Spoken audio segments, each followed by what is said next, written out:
Oi, missionários DVD vem aqui conosco.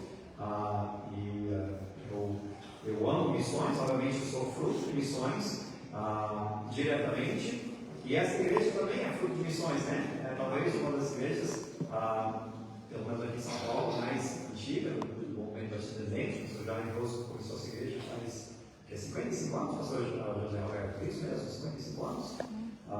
Eu acho que é a primeira vez minha aqui, mas fico muito contente de estar com os irmãos. Certamente somos pastores, pregadores mais novos aqui, então para mim é um desafio e é um privilégio, uma honra de poder trazer a palavra nesta noite. E dou graças a Deus por cada missionário e por cada igreja que sustenta esses missionários. Muito graças a Deus pela Missão Batista Internacional Brasileira, que ajuda no sustento, no apoio desses missionários. E eu convido os irmãos a abrirem as suas Bíblias para a 2 Reis, capítulo 20. Esses microfones sem fio, pode usar? Esse aqui é para a transição? Então, tá bom, eu vou desligar ele.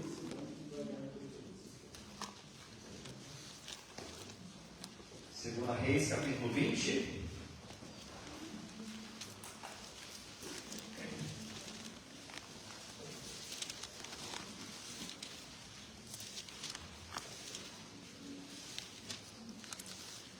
Eu nasci em Ribeirão Preto, saí de Ribeirão Preto com 8, 9 anos de idade, no meio de São Paulo.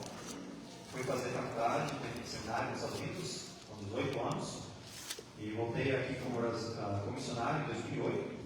Porém, realmente não tenho tido, assim, fora vindo para a casa do pastor Carlos, desde que ele veio para Ribeirão Preto, alguns anos atrás, para a Dia de Ação de Graças. Não tenho tido o privilégio de estar aqui muito, especialmente nas igrejas, com os pastores. Como diz, realmente é um grande privilégio. Tenho tido mais recentemente um pouco mais de privilégio de conhecer ou relembrar dos pastores desta região. E eu dou graças a Deus por cada um de vocês. Realmente, meu coração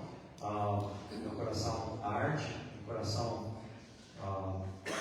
tem uma paixão por pastores, missionários, obreiros, filhos de pastores, filhos de missionários. Eu sei o quão importante é o ministério e o quão difícil e solidário pode ser também. Eu dou graças a Deus que eu tenho o privilégio incomum de ter uma equipe. Nós trabalhamos lá em São Paulo, em Taubaté, com meu pai e também com o pastor Davi, né? Na verdade, para prestar aqui para Cajuru, no tempo, mas o pastor Davi e o meu pai, somos em 3 pastores. Isso tem sido uma grande bênção para mim, mas eu sei que isso não é a realidade da maioria dos pastores, e meu coração realmente arde para poder.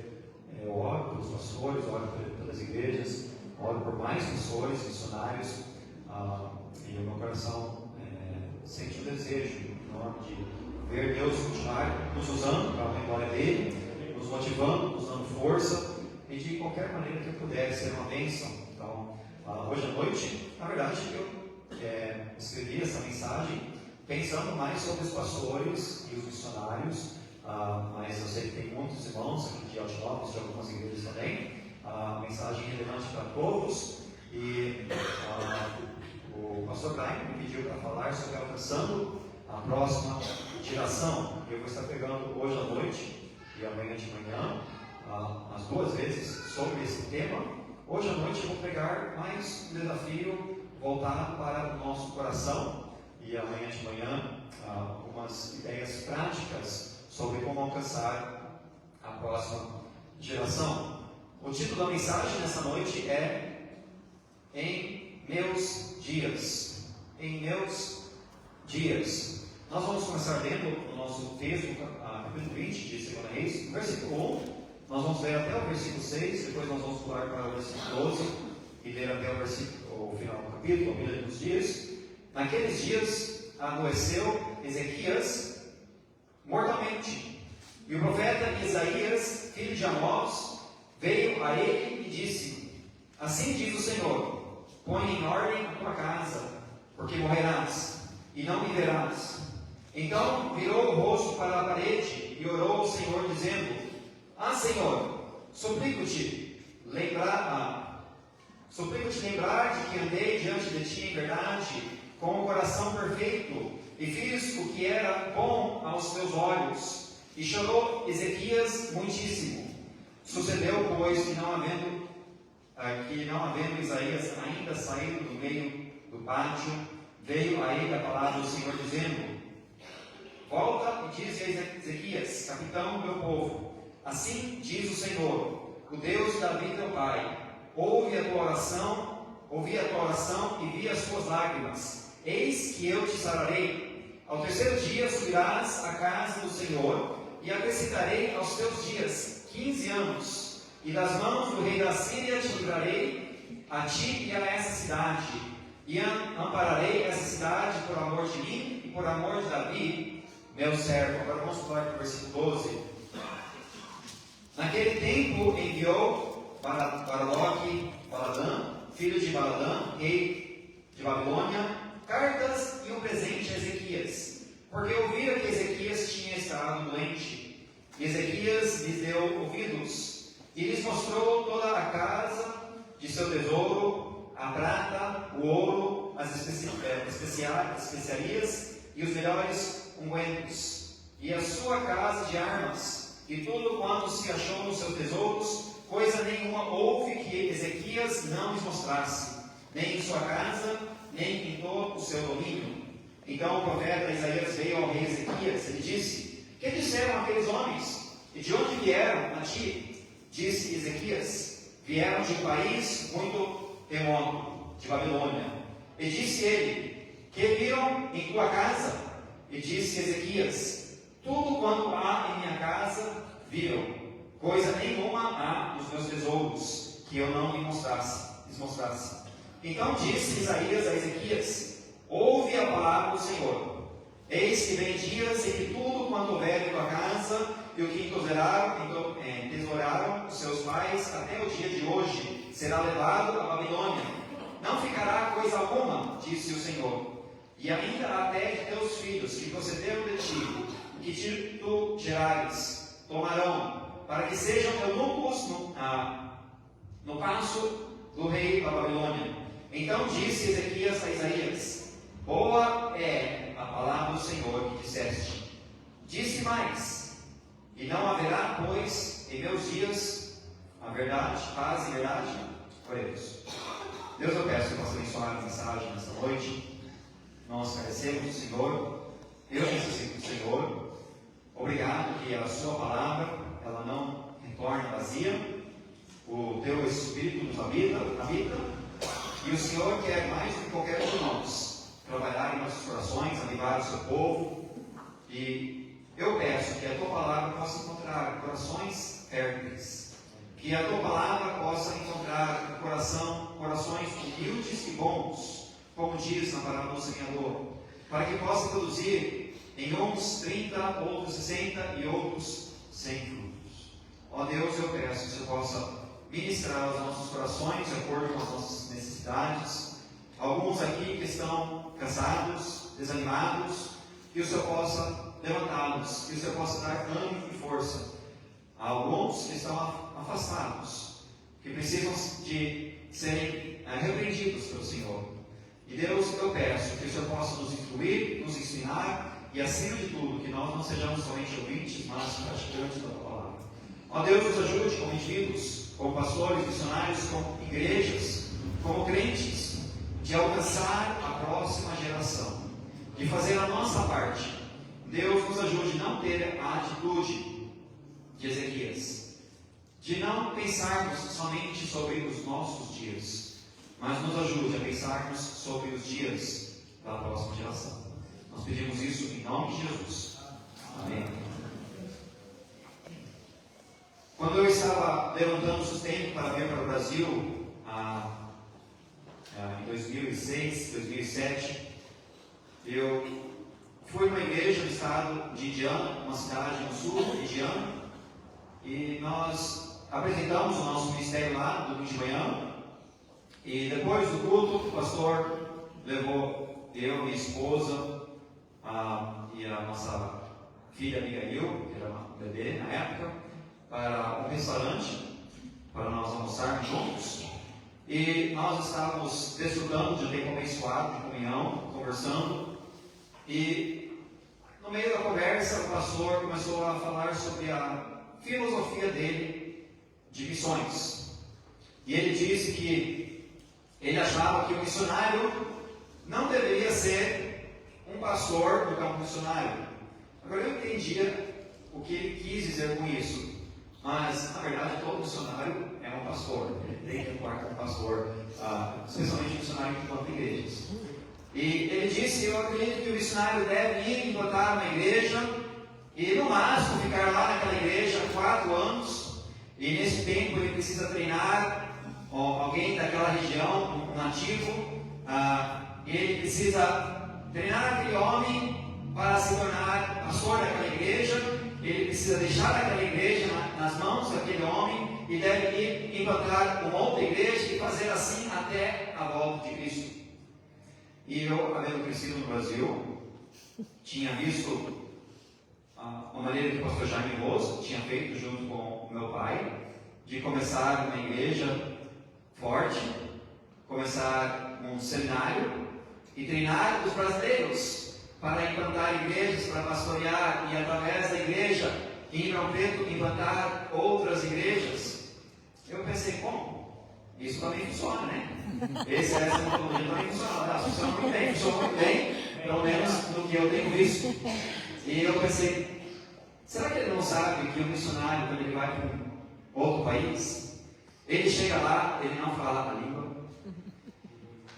Até mesmo se ele for para uma escola de línguas por um ano, né, como foi muitos dos missionários aqui no Brasil, eles estudaram por 5 dias, 3 horas por dia. Depois de um ano, eles receberam um diploma que estava escrito em português na frente, mas estava escrito em inglês atrás, caso eles não entendessem português na frente. E os irmãos conhecem missionários, né? Até hoje nós falamos bem enrolado, né? Então o missionário tem que ir aprender uma língua nova, ele tem que aprender uma cultura nova, um jeito de pensar novo, uma maneira de se relacionar com pessoas diferente.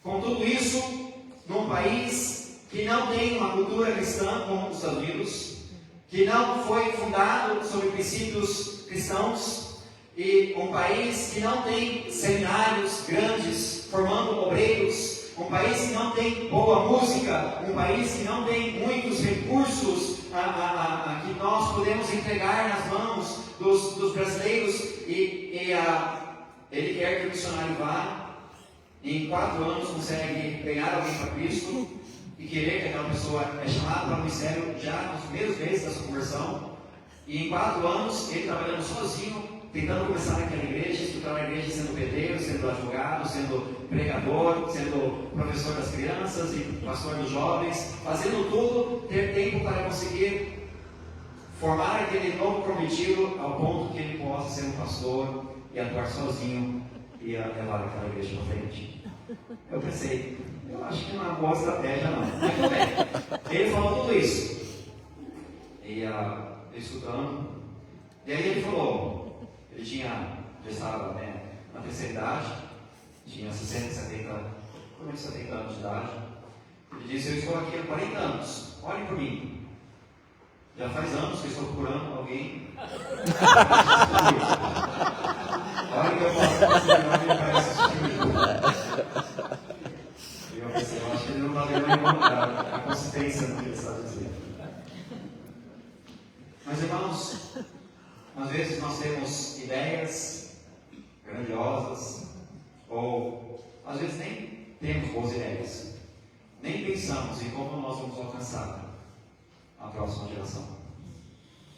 E hoje à noite eu quero olhar nesse texto do rei Ezequias, olhar no final da vida dele, essas palavras que ele disse.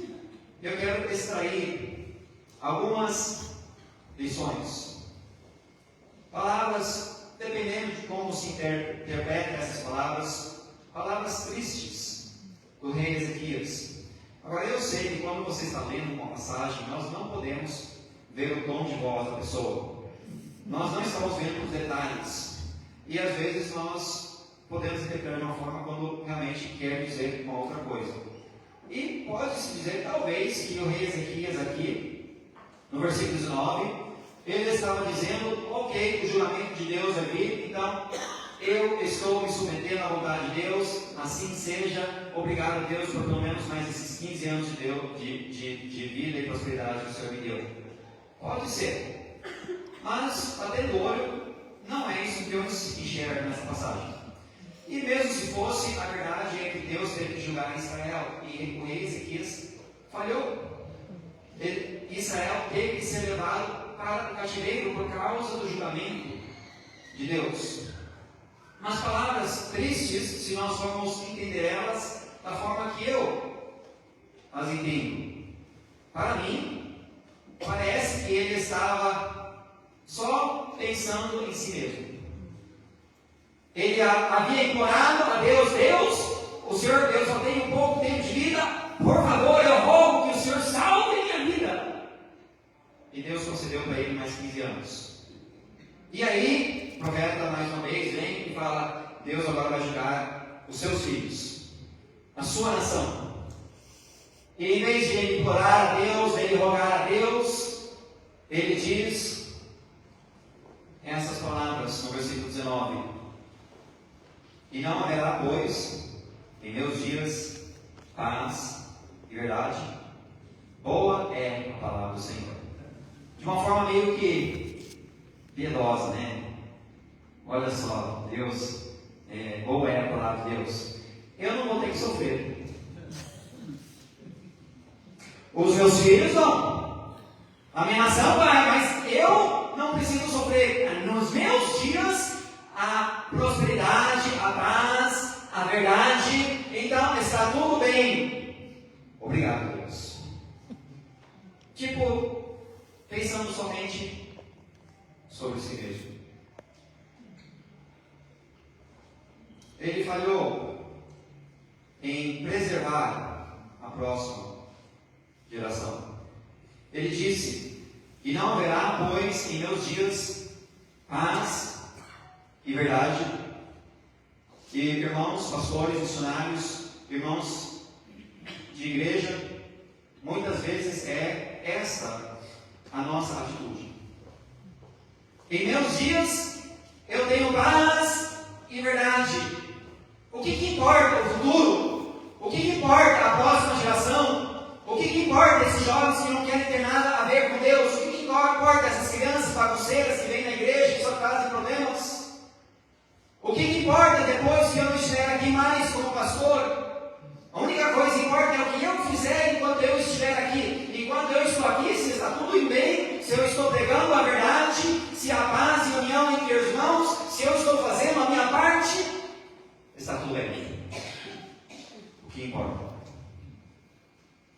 O que importa se os meus filhos forem para o diabo? O que importa? O que vai acontecer com a futura geração do nosso país? Em meus dias, eu tenho uma igreja forte.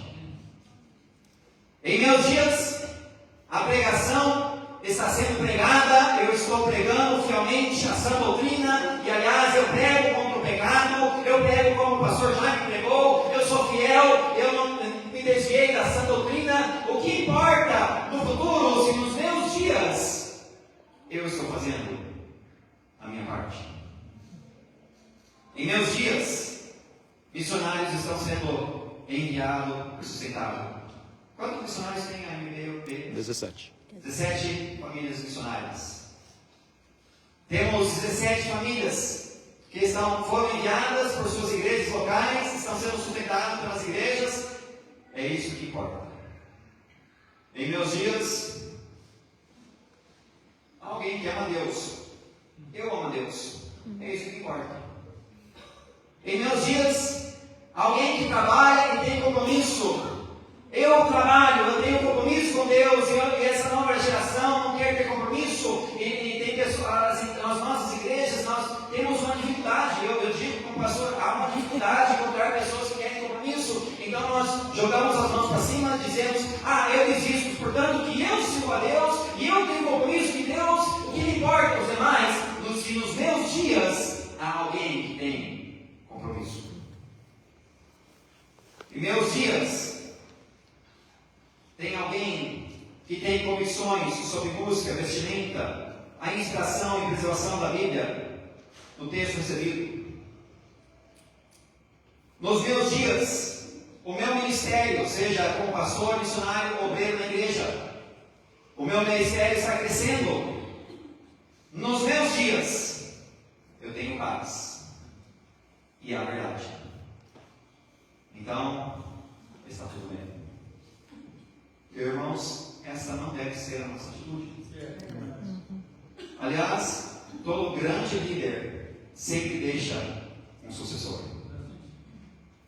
Como líderes, pastores, missionários, obreiros, crentes, Deus não nos chamou simplesmente para sermos bons crentes. Deus não nos chamou simplesmente para sermos fiéis. Ele quer que nós nos reproduzimos em outros. Ele quer que nós ganhamos outros. Ele quer que nós discipulamos outros. Ele quer que nós treinamos mais líderes. Ele quer que nós deixamos uma geração de irmãos e irmãs que vão carregar a tocha quando nós não estivermos mais aqui.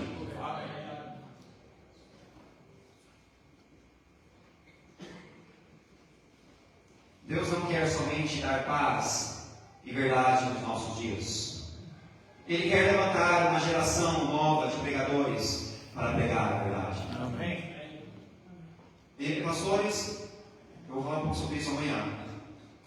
Mas é a nossa responsabilidade desafiar os nossos jovens, os nossos homens para o ministério. Eu já ouvi essa ideia. É Deus que chama? É claro, é Deus que chama. É Deus que salva também. Mas eu tenho a responsabilidade de pregar o Evangelho de Cristo. E da mesma forma, eu tenho a responsabilidade de desafiar os jovens quanto ao chamado ao ministério. Amém. E nós estamos constantemente desafiando os nossos homens e os nossos jovens e a nossa igreja quanto ao ministério, seja em tempo integral ou na igreja local, mas nós temos uma responsabilidade. Eu não só quero ter paz e ter prosperidade, paz e a verdade nos meus dias. Eu quero que quando eu não estiver mais aqui, também tenha paz e verdade. Deus não somente quer dar paz e verdade nos nossos dias, Ele quer levantar uma geração nova de pregadores para pregar a verdade. Ele quer uma nova geração de missionários. 17 projetos missionários é muito pouco. Irmãos, o Brasil tem um potencial enorme. Amém. Agora eu vou ser sincero. A verdade é que, em geral, nós como brasileiros não queremos compromisso. Eu sei o quão é difícil uma igreja que prega a verdade, que tem convicções, de conseguir pessoas que querem compromisso com a palavra de Deus. Mas nós temos um grande potencial. Não somos um país de terceiro mundo. Nós somos um país de segundo mundo, sabia disso? Nós temos, especialmente aqui no estado de São Paulo, somos um país de primeiro mundo, não é verdade, Manuel? Não, apesar que você está lá no Salvador, né? Também tem muita possibilidade lá, né? Nós temos uma condição financeira para poder enviar missionários, não somente para ajudar igrejas aqui no Brasil, porque, aliás, nós precisamos de muito mais igrejas aqui no Brasil. As 5.547 cidades aqui no Brasil. E quantas igrejas brasileiras? Muito poucas. Mas nós temos o potencial de enviar missionários ao redor do mundo.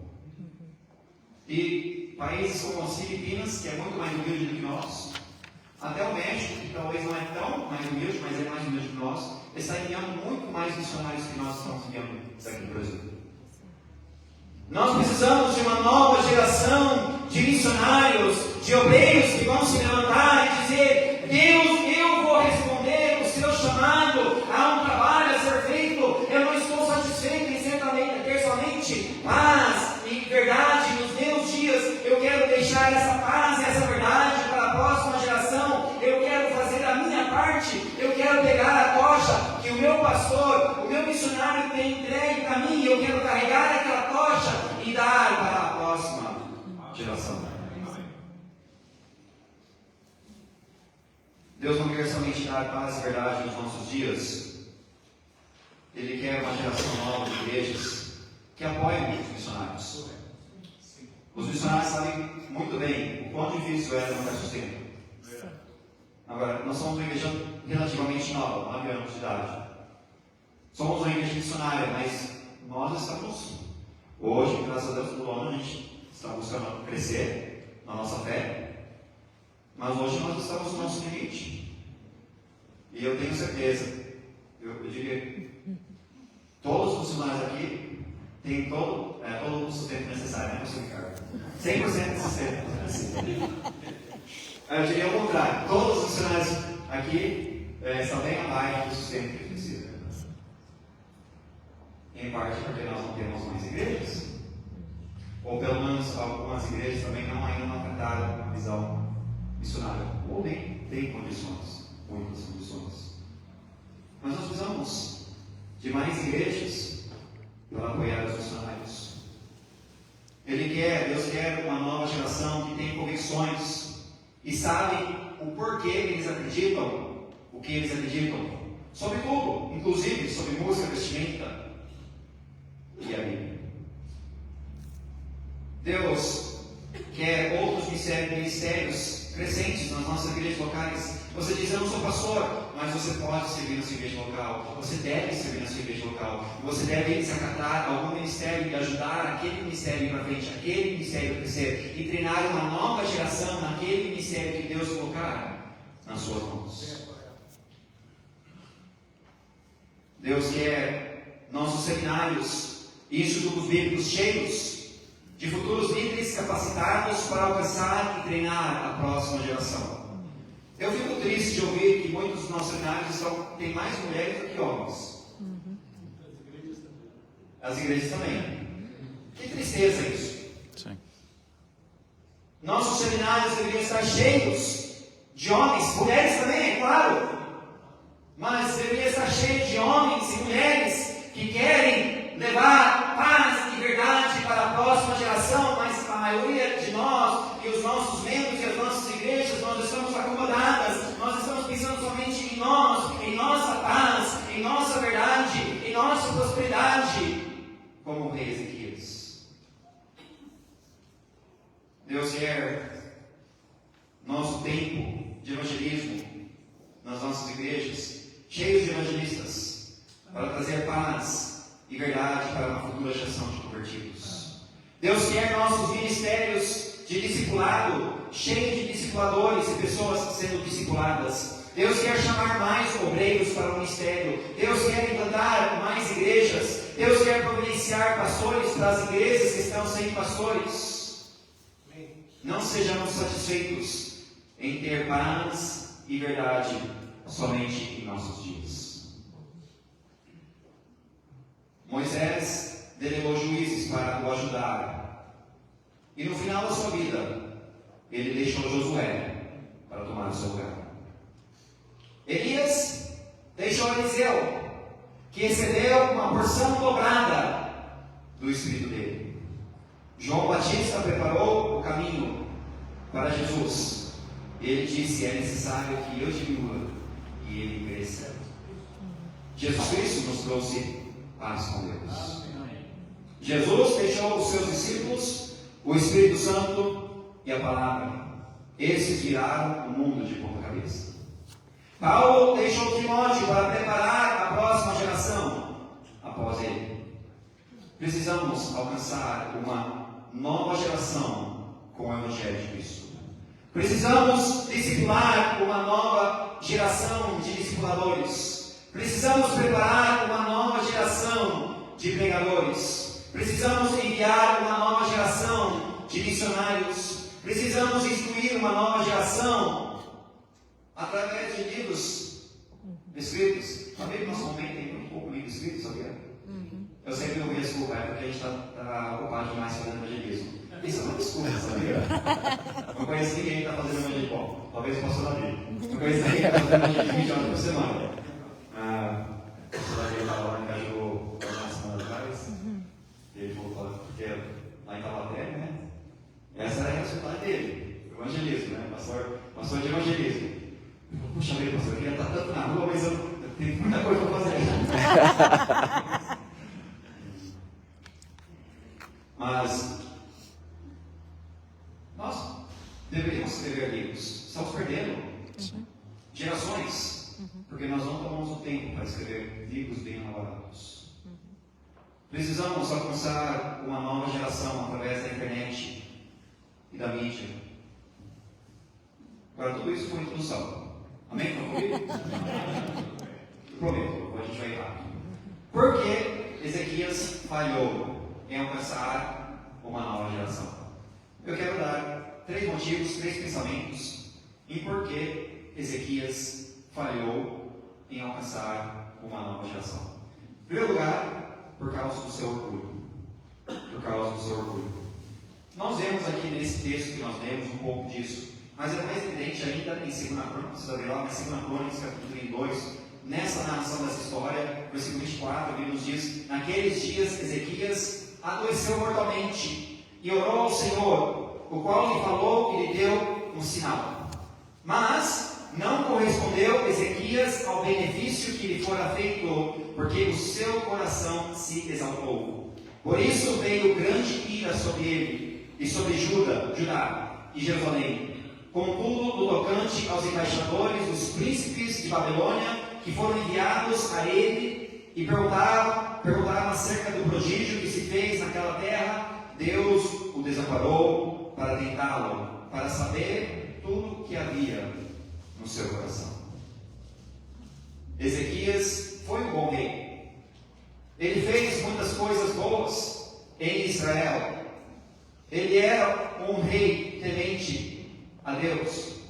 Porém aqui, especialmente no final da sua vida, nós vemos, a Bíblia relata que o orgulho entrou no coração dele. Irmãos, irmãs, nós precisamos tomar muito cuidado com o orgulho em nossos corações. O orgulho é um dos pecados que mais tiram pessoas do ministério. O orgulho nos atrapalha em tudo e o orgulho tira as bênçãos de Deus sobre as nossas vidas. Nós podemos ver o orgulho demonstrado em muitas maneiras no ministério. Às vezes, quando nós vemos as bênçãos de Deus, nós trabalhamos, nós oramos, nós jejuamos, nós evangelizamos, nós discipulamos, nós administramos, nós planejamos e nós sacrificamos para que a obra de Deus possa ir para frente, e nós começamos a ver poucos resultados, e nós começamos a ver as pessoas sendo salvas e as pessoas sendo instruídas, e nós vemos Deus abençoando o nosso ministério. E qual que é a tentação? Todo pregador precisa tomar cuidado para não permitir o orgulho entrar no seu coração. Olha só o que eu estou fazendo. Olha só, é por causa do meu trabalho. Agora, irmãos, existe um equilíbrio nisso. É óbvio, Deus precisa de homens. Nós precisamos ser obedientes. E de certa forma, sim, Ele precisa de vasos obedientes, mas no final das contas, todo o fruto, tudo que nós temos, todas as bênçãos, vem de Deus, e a Ele pertence toda a honra e a glória. Amém. E quando nós começamos a tirar Deus da equação, e nós começamos a pensar: olha só o que eu tenho, olha só o que eu fiz, deixa eu gabar do que eu tenho feito para os outros, deixa eu mostrar para os outros o que eu tenho feito. Vem cá, pastor fulano de tal, vem ver o que está acontecendo na minha igreja. Olha só quantos batismos eu tive mês passado, olha só quantos projetos missionários eu sustento, olha só o que Deus está fazendo. Agora, irmãos, não tem nada de errado de nós elogiarmos e falarmos as bênçãos de Deus, agradecermos e enaltecermos Deus, mas nós temos que tomar cuidado que isso não se torne soberba e orgulho em nossas vidas. E o único que sabe se isso é ou não é Deus. Quando Ele começa a ver a soberba e o orgulho em nossos corações, Ele começa a tirar das suas mãos as bênçãos sobre nós. Nós vemos que Ezequias ficou orgulhoso. Quando vem as bênçãos, às vezes nos esquecemos de quem é a fonte das bênçãos. Às vezes, no outro lado da moeda, focamos demais em ter um ministério, entre aspas, bem sucedido, por causa de nossa insegurança e falta de valor próprio, em vez de servir a Deus e focar na glória de Deus. Irmãos, alguns lugares são mais difíceis. No final das contas, quando se trata de trabalhar com pessoas, Deus não força ninguém a nada. E em alguns lugares as pessoas não querem se render ao Evangelho de Cristo. Portanto, que eu estou sendo fiel, pregando, fazendo a minha parte, servindo a Deus, é isso que Deus se importa, e eu preciso encontrar o meu encorajamento, a minha força, não nos resultados, mas no meu serviço e meu amor para com o meu Deus. Eu sempre digo para a nossa igreja, olha, eu dou graças a Deus pelas bênçãos que Deus tem dado para a nossa igreja, mas se nós tivéssemos só 20 pessoas, 10 pessoas na nossa igreja, depois de 15, 20 anos, eu ia pregar o Evangelho de Cristo tão fortemente para eles, eu ia amá-los e discipulá-los e servi-los o tanto quanto eu faço quando eu tenho 50 ou 100 pessoas, e eu não ia me sentir menos ou mais do que ninguém, porque é daquilo que Deus me chamou, e eu estou sendo fiel a Ele, e Ele merece o meu serviço, a minha fidelidade, e Ele é honrado e glorificado quando eu sou fiel no pouco e no muito. Nós vamos tomar cuidado com o orgulho. Você é membro de uma igreja, às vezes você fica molesto, porque o pastor não dá reconhecimento que você acha que você merece. Ou não ouve as suas ideias, como você acha que ele deve ouvir. Às vezes você fica perturbado, porque o irmão fulano de tal está sobressaindo sobre você. Nossa, isso é orgulho. Foi isso que atrapalhou Ezequias em alcançar a próxima geração. Nós precisamos tirar o orgulho das nossas vidas. É incrível o que você pode realizar se não se importar com quem acabará, com quem receberá o crédito. É incrível o que você pode realizar se não se importar com quem receberá o crédito. Independente dos resultados, nós trabalhamos para Deus, servimos a Deus, pregamos a verdade. Deus abençoando, ou nós achamos que Deus não abençoa? Ele abençoa. Pensa não é em número de pessoas, pensa na bondade de Deus. Deus abençoando, ou nós não vemos os resultados que nós conseguimos ver? Deus é bom. Amém. A Ele toda honra e toda glória. Não seja inseguro do que você está fazendo. Sirva a Ele de coração. Às vezes, por causa do orgulho, somos perfeccionistas. Eu tenho que correr aqui. Pastores, nós precisamos aprender a delegar. Como missionário e contador de igreja, missionário e contador de igreja precisa aprender a treinar e delegar. Você diz, mas eles não podem fazer tão bem quanto eu faço. Provavelmente, na verdade, em algumas áreas eles podem fazer até melhor que você, sabia? É lógico que eles vão fazer igualzinho a você, eles não são você.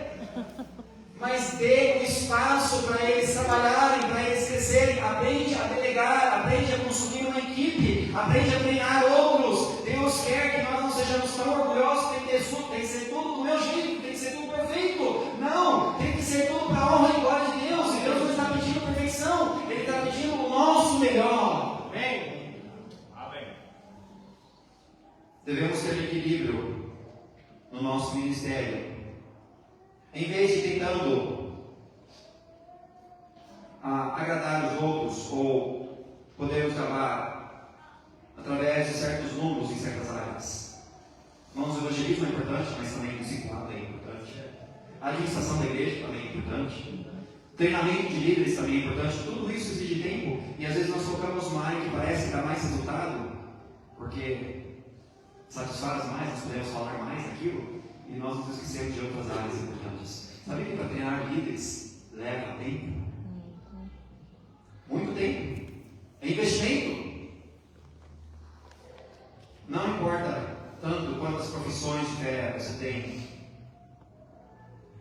ou quantos batismos, ou quantas pessoas sendo discipuladas, ou missionários você está sustentando. Deus está olhando o seu ministério como um todo. E quer ver tudo junto. E se está sendo feito da forma correta e com as intenções e motivações certas. Então, por que Ezequias falhou em alcançar uma nova geração? Por causa do orgulho. Por causa do orgulho. Em segundo lugar, por causa do egoísmo. Olha o versículo 17. Eis que vem dias em que tudo quanto houver em tua casa, e o que entesouraram teus pais até o dia de hoje, será levado à Babilônia, não ficará coisa alguma, disse o Senhor. E ainda até de teus filhos, que procederam de ti, e que tu gerares, tomarão, para que sejam eunucos no palácio do rei da Babilônia. Então disse Ezequias a Isaías: boa é a palavra do Senhor que disseste. Disse mais: e não haverá, pois, em meus dias, paz e verdade. Nós vemos o egoísmo da parte do rei Ezequias. Aparentemente ele estava mais preocupado consigo do que com os outros. Nos preocupamos mais com o nosso conforto do que com o conforto dos outros. Nos preocupamos com o que vão achar de mim, ou como irei me sentir, do que com o bem-estar dos outros. Nós estamos dispostos a pagar o preço para alcançar a próxima geração? Não vai ser fácil. Vamos precisar sacrificar certas coisas, certos confortos. E eu tiro o chapéu para os nossos missionários. O sacrifício que eles estão dispostos a enfrentar. Agora, todos eles sabem tão bem quanto eu que na verdade não é sacrifício, é uma honra e um privilégio. Mas tem que haver uma disposição de sacrificar, de ficar sem, de não ter conforto, de estar às vezes longe da família, às vezes com um povo que não gosta muito de você. E irmãos, eu pergunto: nós somos egoístas? Estamos preocupados no que é meu e bem para mim? Ou nós estamos preocupados com a próxima geração? O que é bom para os outros? E, aliás, eu volto a dizer: se a sua igreja tem tempo de evangelismo, o que você está fazendo no tempo de evangelismo? Em casa, descansando, assistindo televisão? Ou se sacrificando? Aí está a diferença. Um está sendo egoísta e o outro está se doando de si mesmo. Se sua igreja tem um ministério de discipulado, quem você está discipulando? Mas pastor, eu não tenho tempo, eu trabalho o dia todo. Aí eu vou na igreja na quarta, no domingo meia-noite, no sábado talvez você está envolvido com os jovens ou no ministério da igreja. Eu não tenho tempo. Precisamos sacrificar nosso tempo para investir em outros. Aí Ezequias estava mais preocupado com o seu conforto do que o bem-estar de outros. Não queremos mudar porque não nos sentimos confortáveis. Nós vemos aqui o egoísmo na vida do rei Ezequias. Muitos de nós somos egoístas. Estamos mais interessados no nosso bem-estar e no nosso conforto. Por último, o que preveniu o rei Ezequias de alcançar a próxima geração? O orgulho, o egoísmo e esqueci de verificar como se pronuncia essa palavra. É miopia ou é miopia, né? Miopia. Às vezes eu coloco assim no lugar errado. Miopia. Olha o versículo 18. E ainda até de seus filhos, que procederam de ti, e que tu gerares, tomarão, para que sejam eunucos no palácio do rei da Babilônia.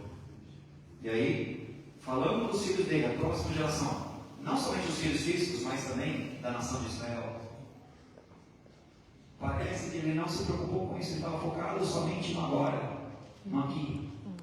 Ele não tinha visão. Ele diz: boa é a palavra do Senhor que disseste. Não haverá, pois, em meus dias, paz e verdade. Pastores missionários, nós precisamos olhar além do nosso ministério. A obra de Deus engloba o mundo todo, todas as nações, de todos os tempos.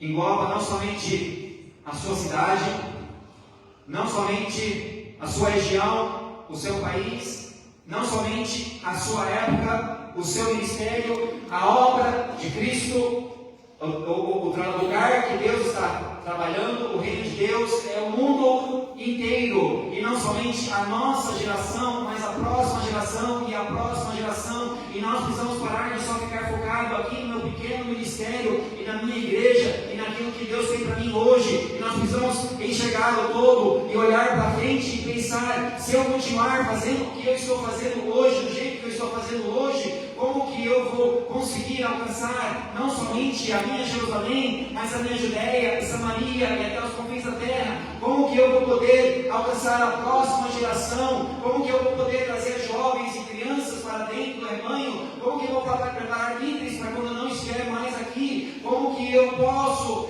ajudar o meu povo não somente a ficar aonde eles estão, contentes, satisfeitos, de se assentarem domingo após domingo no banco, mas de se levantarem e até saírem da minha igreja e se tornarem missionários e pastores e pregadores e ajudantes e ajudarem a abrir igrejas? Muitos de nós às vezes temos miopia, alguma coisa assim, visão curta.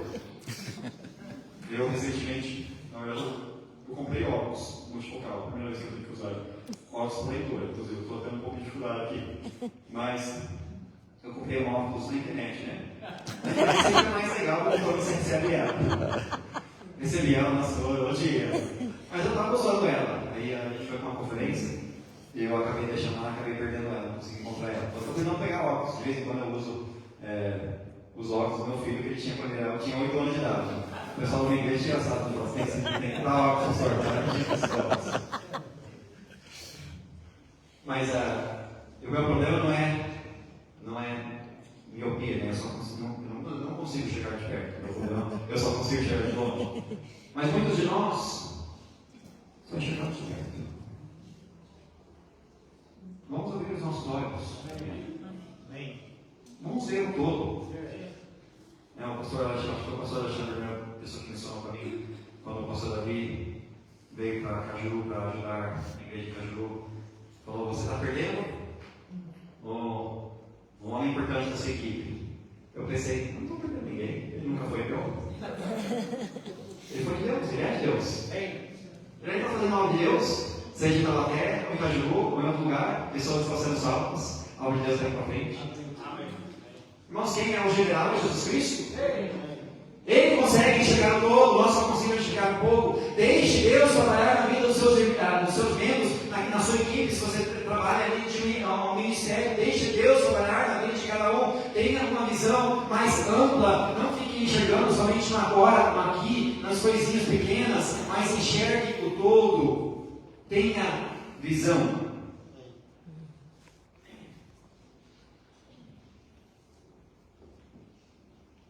Veja além do seu ministério. Dou graças a Deus por essa região que tem muito mais igrejas das independências na região que no Vale do Paraíba. Nós precisamos muito mais igrejas. Irmãos, talvez você diverge um pouquinho um do outro, né? Cada pastor tem suas diferenças, lá bem, mas estamos todos na mesma equipe. Amém. Estamos servindo o mesmo mestre. Amém. Veja além do seu tempo. Quem vai tomar conta do seu ministério quando você não estiver mais lá? Amém, se você está fazendo um bom trabalho. Que ótimo. Que bom que você é um bom trabalhador, um bom obreiro, um bom pastor, um bom missionário, uma boa missionária. Mas nós queremos treinar a próxima geração. Nós queremos alcançar a próxima geração. Quem que você está treinando? Ou quantas pessoas você vai deixar quando você não estiver mais aqui? E, aliás, isso não é fácil, tá? Tem que ser proposital. Leva tempo. Enxergue o todo. Quando Deus quiser enviar pessoas na sua igreja, alegre-se. Eu fico muito contente de ouvir, o pastor José Roberto falando das pessoas que saíram dessa igreja, o pastor Alexandre falando das pessoas que saíram da igreja dele. Irmãos, essa deve ser a nossa visão. Aliás, como missionário, o meu trabalho não é meu trabalho é trabalhar pouco, eu preciso trabalhar mais, né? Não é bem isso, mas tudo que eu faço, preciso delegar e treinar outro para fazer o que eu faço. Para eles fazerem no meu lugar. E eu poder focar em outras coisas. Ou focar em começar outras igrejas, ou treinar mais pessoas. Na nossa igreja, nos domingos de manhã, é o que eu tenho feito para a minha igreja. Estou falando que nem pastor tem que fazer assim, mas todo domingo de manhã nós temos representantes dos irmãos da igreja, dos finalistas, dos obreiros, pregando. E graças a Deus nós temos, não sei, 8 pregadores na nossa igreja hoje. Quando nós viemos para o casamento da minha sobrinha, Carol, em Ribeirão Preto, naquele domingo, eu acho que em 5 igrejas diferentes estava o meu irmão da nossa igreja pregando em uma das igrejas. Meus irmãos, nós precisamos, se Deus chamar a pessoa, e eu tenho, nem sabe isso. Meu irmão da nossa igreja, ele está terminando o seminário esse semestre, mas ele é meu braço direito, ele trabalha, ele tem que pegar uma igreja. O meu desejo, humanamente dizendo, é que ele fique na nossa igreja por resto da vida. Que ele se torne pastor, assistente, pastor da nossa igreja. Mas eu nunca falo assim, eu falo para ele, olha, aonde Deus te dirigir, eu não posso te segurar. Eu não sou a Espírito Santo na sua vida. E às vezes nós ficamos cortando as asas daqueles que estão no nosso ministério, porque nós queremos tudo para nós.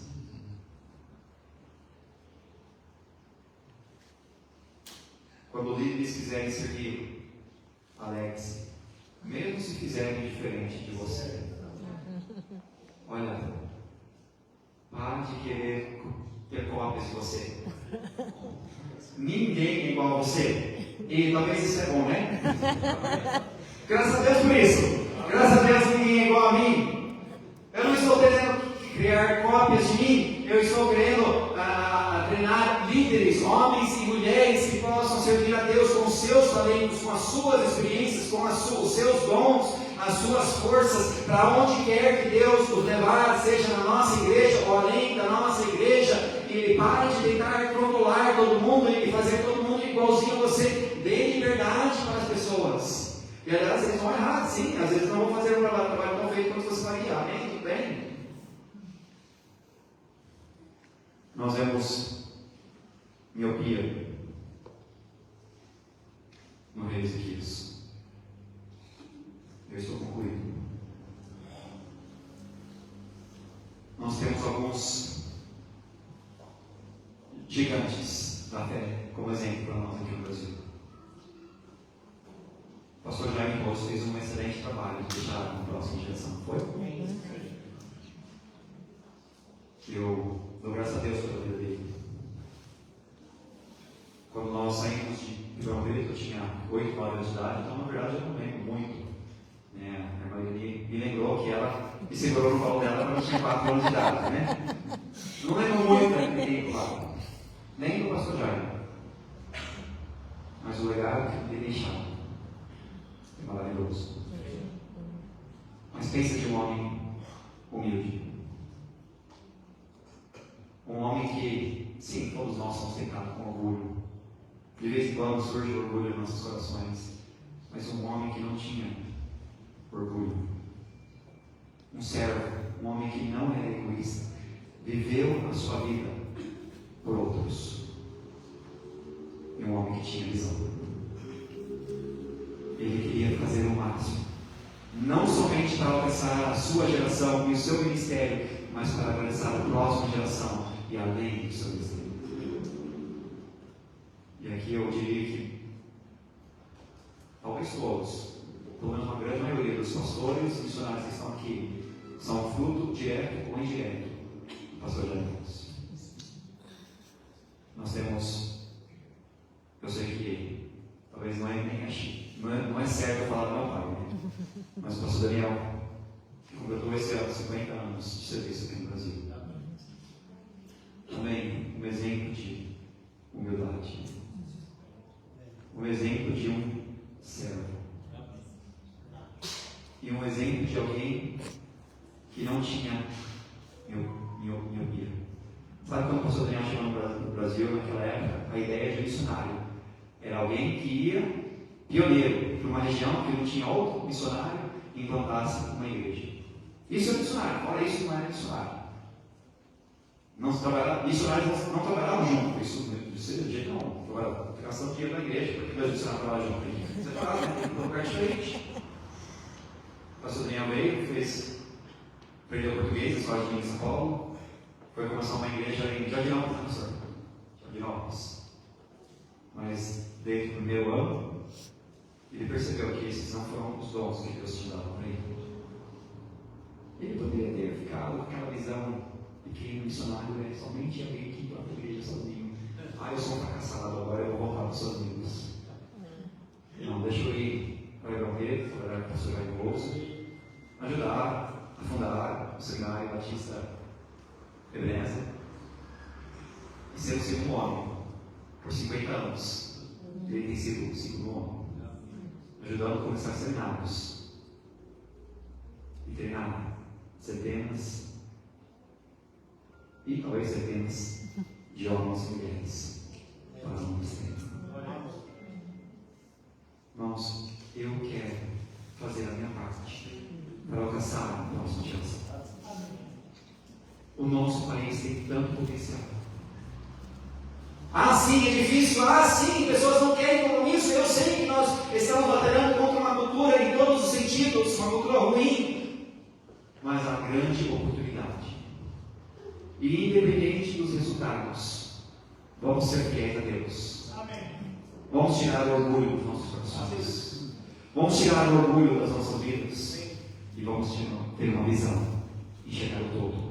Fazer o nosso melhor para não somente alcançar a nossa geração, mas a próxima. Deus é muito. Por isso. Deus muito obrigado.